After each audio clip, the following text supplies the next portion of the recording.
Hello students, আজ আমি discuss করব ইডিয়মস অ্যান্ড ফ্রেজেস ডে 3 মানে 3 নম্বর ক্লাস আমি ডিসকাস করছি। এখানে 20টা ইডিয়মস নিয়ে আলোচনা করব। ওকে, মন দিয়ে শোনো। তো তোমাদের ফার্স্ট বলি যে এই যে ইডিয়মসটা এখানে আছে অ্যাপেল অফ ডিসকর্ড। এই অ্যাপেল অফ ডিসকর্ডটা তোমার এক্সামে দেওয়া থাকবে। এই ব্যাকেটে মানে যতগুলো ইডিয়মস পড়বো যেটা ব্যাকেটের মধ্যে আছে আর সেটা আমরা পড়বো। স্যার মনে রাখবো, মুখস্থ করবে, তোমরা বুঝে মুখস্থ করবে। বাট এই সেন্টেন্স পোর্শনটা শুধুমাত্র তোমার বোঝার জন্য, এটা মুখস্থ করার কোনো দরকার নেই বা এটাও মনে রাখার কোনো দরকার নেই। কিন্তু এই ব্যাকেটটা যেটা আছে, এই ফার্স্ট ব্যাকেটের মধ্যে যতগুলো আছে এইগুলো তুমি কি করবে, বুঝে মনে রাখবে। ওকে, তো ফার্স্ট যেটা আছে আমরা দেখি 41 আছে অ্যাপেল অফ ডিসকর্ড। এটা মানে যে subject of quarrel. Subject of quarrel means কি, বিবাদের বিষয়বস্তু, বিবাদের বিষয়। আর তো এই বিবাদের বিষয় যেটা, এই ইডিয়মসটার মানে হলো কি Apple of Discord, the subject of quarrel.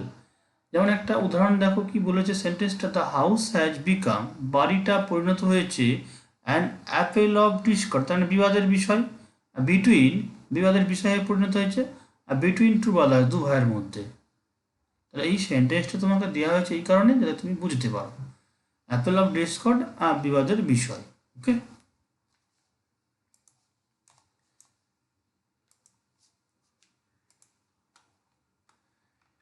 42 Apple of one's eye. তাহলে এখানে অ্যাপেল অফ ওয়ান্স আই বলা আছে অবজেক্ট অফ গ্রেট লাভ, মানে যেটা প্রচুর ভালোবাসার বিষয়। এটাকে একটা ভালো টার্মে বলা হয় কি, আর নয়নের মণি, আর নয়নের মণি। ওকে, এটা আমাদের বাংলাতে বলা হয় নয়নের মণি। তো যেই নয়নের মণি টার্মটা আমরা কখন ব্যবহার করি, যেটা আমাদের খুব প্রিয় হয়, কাছের হয়, ভালোবাসার জিনিস হয়, তাকে আমরা কি বলি, আর নয়নের মণি। Clear? Apple of one's eye তাহলে কি হলো, অবজেক্ট অফ গ্রেট লাভ মানে নয়নের মণি। মাই নিস মানে আমার ভাইজি, অ্যাপেল অফ মাই আই তার মানে কি, আমার ভাইজি হলো আমার আর নয়নের মণি। ওকে, অ্যাজ এ রুল টার্মটা হচ্ছে ইউজুয়ালি, সাধারণত সেন্সে। We as a rule come to office at 10 AM মানে আমরা 10টার সময় সাধারণত। তাহলে সাধারণত, ইউজুয়ালি মানে কি হলো, আর সাধারণত আমরা 10টার সময় আসি। তাহলে অ্যাজ এ রুল সেন্সটা ইউজুয়ালি ব্যবহার করবে। বাকিটা সেন্টেন্সটা তোমাদের বোঝার জন্য। As fit as a fiddle, as fit as a fiddle এটা হেলদি অ্যান্ড স্ট্রং মানে শক্ত সামর্থ্য। আর ঠিক আছে, আর যেটা STOUT স্টাউট সেন্স ইউজ করা থাকে, কি বলো, শক্ত সামর্থ্য, হিষ্টপুষ্ট, এই সেন্সে আমরা ইউজ করি। আর the injured man is as fit as a fiddle, তার মানে যে আহত লোকটি ছিল কেমন, আর ছিল হেলদি এবং strong. Okay,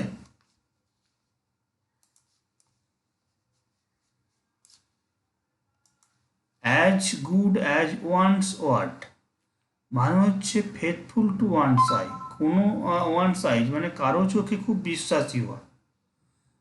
as good as one's word মানে হচ্ছে কারো চোখে বা কারো কাছে খুব বিশ্বাসী হওয়া। One who is as good as one's word মানে কারো কাছে একজন যে বিশ্বাসী কি হয়, ইজ রেসপেক্টেড বাই অল। এই পুরো টার্মটা one who as good as one words মানে হচ্ছে, ওয়ান্স ওয়ার্ড মানে হচ্ছে ফেথফুল, বিশ্বাসী।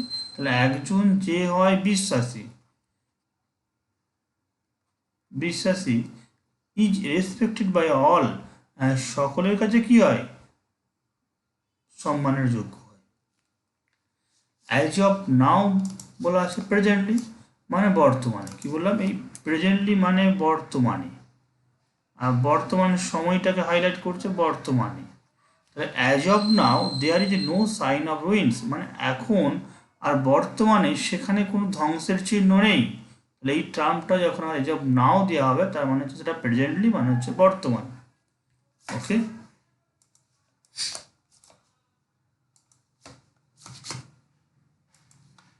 47 অ্যাজ দ্য ক্রো ফ্লাইজ। এই অ্যাজ দ্য ক্রো ফ্লাইজ মানে হচ্ছে সোজা দূরত্বে। এই সোজা ডিস্টেন্সটাকে এরকম দুটো পয়েন্ট আর দুটো পয়েন্টের মধ্যে যতটা সোজাভাবে দূরত্বটা হয়, দুটো জায়গা সোজাভাবে মিলিত হয়, সেটাকে আমরা বলছি কি as the crow flies.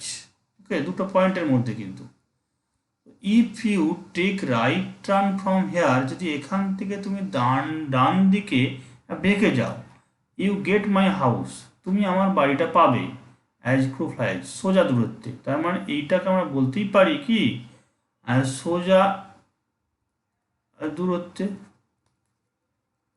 Bangla যেটা আমরা বলি। অ্যাট এ লস, এটা মানে হচ্ছে কনফিউজডলি বা ইনকম্পিটেন্ট, মানে হতভম্ব হয়ে যা, কনফিউজ হয়ে যা, ঠিক আছে।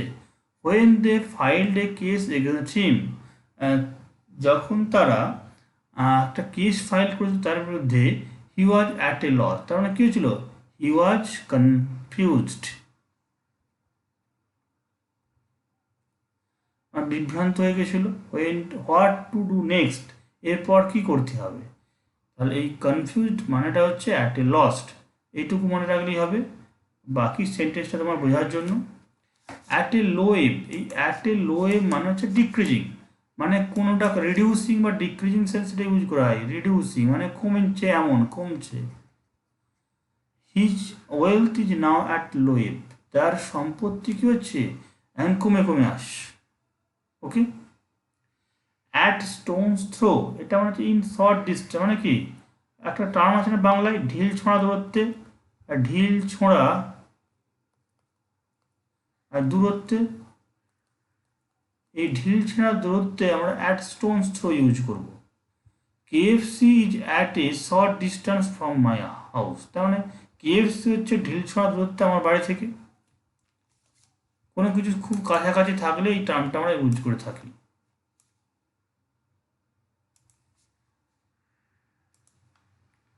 অ্যাট আর্মস লেন্থ, এটা মানে হচ্ছে to avoid. At arm's length মানে হচ্ছে to avoid. Even a true love will end when there is a feeling of at arm's length, মানে বলছে একটা এমনকি একটা সত্যিকারের ভালোবাসা, প্রকৃত ভালোবাসাও শেষ হয়ে যাবে যদি সেখানে কিসের অনুমতি আসে, যদি অ্যাভয়েড সেন্সটা আসে বা অ্যাভয়েড করছে কারোর মধ্যে মনে হয় দুজনের মধ্যে, তাহলে কী হবে, একটা প্রকৃত ভালোবাসা বা রিয়েল লাভ, ট্রু লাভ শেষ হয়ে যাবে। অ্যাট বে টার্মটা আছে, অ্যাট বে মানে দেখো in a situation from which escape is impossible, in a situation from which escape is impossible, মানে যেখান থেকে পালানো অসম্ভব। এসকেপ মানে কি, পালানো। যারা ইংলিশ কি একটা বলো ফ্রি সেন্সে ইউজ হয়। Sunita is responsible for creation of at বে ইন আর লাইফ, মানে সুনিতা দায়ী কিসের জন্য, না এরকম একটা সিচুয়েশন তৈরি করার জন্য যেখান থেকে জীবনে পালানো অসম্ভব। ওকে, অ্যাট কজ পারপোজ মানে হচ্ছে ভিন্ন অভিপ্রায়, কি বললাম, ভিন্ন অভিপ্রায়। বলছে none can succeed in one's life if there is at cross purpose one's mind, মানে কেউ কখনো সাফল্য লাভ করতে পারবে না একজন যদি তার কি মনে বিভিন্ন অভিপ্রায় থাকে। হ্যাঁ অবশ্যই, তোমাদের একজন যদি কেউ বলে সিজিএল দেবো, একবার একবার যদি বলে ডব্লিউবিসিএস দেবো, একবার বলে ইউপিএসসি দেবো, তাহলে সে কী হবে, সে কখনোই সফল হতে পারবে না, খুব সহজে বা হতেই পারবে না।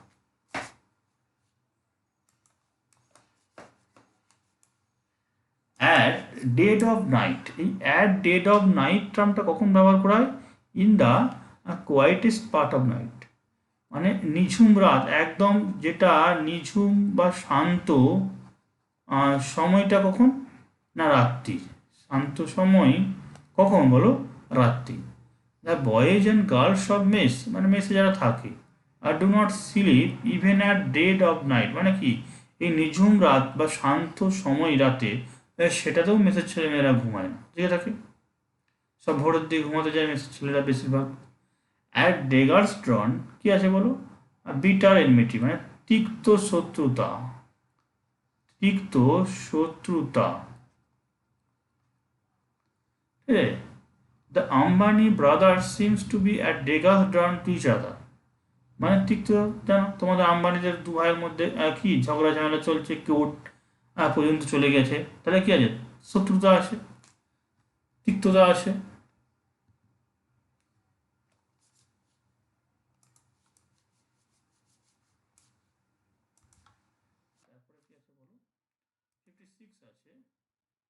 ফার্স্ট হ্যান্ড, ফার্স্ট হ্যান্ড মানে হচ্ছে ডিরেক্ট ইনফরমেশন, সরাসরি তথ্য। Once upon time, when kings visited different places in disguise to get at first hand. আগেকার দিনে রাজারা কি করতো বলো, বিভিন্ন জায়গায় ছদ্মবেশে ঘুরতে যেত, কিনা তারা যেন নিজেরা সরাসরি কি পায়, সরাসরি তথ্য পায়। তাহলে এখানে ডিরেক্ট ইনফরমেশন মানে কি, সরাসরি তথ্য। অ্যাট ইস্যু মানে হচ্ছে ডিসপিউটেড, অ্যাট ইস্যু মানে হচ্ছে ডিসপিউটেড, কি বিতর্কিত, বিতর্কিত। At first, both India and Pakistan should try to settle at issue of boundary, ঠিক আছে। অ্যাট ইস্যু মানে কি, তাহলে বাউন্ডারি নিয়ে যে বিতর্ক আছে আমাদের ইন্ডিয়া পাকিস্তানের মধ্যে, বাউন্ডারি নিয়ে বিতর্ক চলছে এখনো বর্তমান। তাহলে এই বিতর্কিত কি সে, এই বিতর্কিত হচ্ছে কি বাউন্ডারির যে বিতর্ক, সেটা তারা কি করেছিল, সবা উচিত তাদের। At first both Indian Pakistan should try, মানে দুটো দেশেরই উচিত এটাকে মিটিয়ে ফেলা। অ্যাট লগার হেডস উইথ, এটা মানে হচ্ছে কনফ্লিক্ট, মানে কি কনফ্লিক্ট মানে দ্বন্দ্ব, দ্বন্দ্ব হয়েছে। The two nations are at loggerheads with over water rivers distribution. দুটো দেশ, আমাদের বাংলাদেশের সঙ্গে ইন্ডিয়া বা ইন্ডিয়ার সঙ্গে পাকিস্তানের এই যে জল নিয়ে একটা কি হয়, জল বিভাগ নিয়ে মাঝে মধ্যে কি হয়, দ্বন্দ্ব তৈরি হয়। তো এই সেন্সে যেটা two nations are at loggerheads মানে কি দ্বন্দ্বে পড়ে গেছে, কনফ্লিক্টে আছে উইথ ওভার ওয়াটার, জল নিয়ে, with water river distribution. At one's beck and call, at one's beck and call মানে হচ্ছে অলওয়েজ রেডি ফর সার্ভিস, মানে কেউ সর্বদা সার্ভিস দেওয়ার জন্য যদি সর্বদা ব্যস্ত হয় বা রেডি থাকে, সেটা কি বলা হবে, at one's beck and call. Subhajoy is always at one's beck and call, মানে ধরে নাও কোনো কোনো বোধহয় বাড়িতে কাজের লোক থাকে, তারা খুব হয় আর সার্ভিস দেওয়ার জন্য কি হয়, রেডি থাকে, মানে খুব অ্যাক্টিভ হয়, তখন এই টার্মটা আমরা ইউজ করতে পারি। অ্যাট ওয়ান্স ডিসপোজাল মানে হচ্ছে under one's control, at one's disposal মানে হচ্ছে আন্ডার ওয়ান কন্ট্রোলস। তাহলে I can give you a job, আমি তোমাকে একটা জব দিতে পারি, কাজ দিতে পারি, for it is at my disposal, কিন্তু যেটা হচ্ছে আমার আর নিয়ন্ত্রণে বা আমার সুপারভিশনে থাকবে, তদারকিতে থাকবে। তো এই অ্যাট ওয়ান্স ডিসপোজাল টার্মটাকে আমরা at one's under one's control সামনে টার্মে আমরা ইউজ করবো। তো তোমরা অলরেডি ব্র্যাকেটের মধ্যেগুলোকে মনে রাখার চেষ্টা করবে এবং বুঝে পড়বে। Thank you.